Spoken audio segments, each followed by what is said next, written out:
South Africans will vote in a national election on May 29th. And after 30 years in power, polls suggest that the African National Congress will lose its majority. For the first time since the end of apartheid, a coalition government is looking like a possibility. So what are the key issues that matter to South African voters? South Africa has one of the highest unemployment rates in the world. And young people account for more than half of the country's unemployed, with a rate of over 40%. The problem is now worse than it was at the end of apartheid. In 2023, the joblessness rate stood at 32.4%, nearly 10 points higher than in 1994. The root cause of the joblessness crisis is a sluggish growth, with the economy barely growing in more than a decade. Economic growth has averaged 0.8% since 2012. The debt-to-GDP ratio is projected to reach 74.1% in the current fiscal year, up from 63.3 years ago. Scheduled power cuts imposed by state utility Eskom are the bane of households as well as companies. Eskom has been struggling to keep its aging fleet of coal-fired power plants operational. It became dysfunctional in part due to a flourishing of corruption during the administration of former President Jacob Zuma.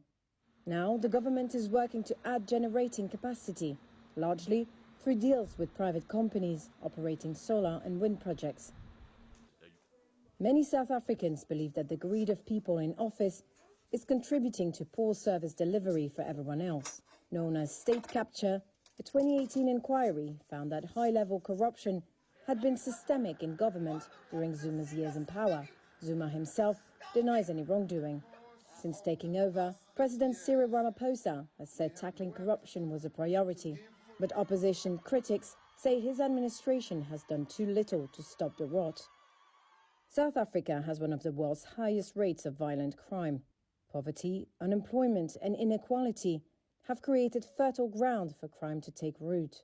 That's compounded by the proliferation of organized criminal groups and a flood of illegal weapons in recent years. Since the end of apartheid, South Africa has attracted large numbers of refugees and immigrants. Over the years, anti-immigrant sentiment has risen. In April, the government approved a policy report on toughening up the country's immigration laws. It raised the possibility that South Africa could withdraw from United Nations conventions on refugees to deter, quote, economic migrants disguising as asylum seekers. A bill based on the report is expected to be introduced in Parliament should the ANC remain in power.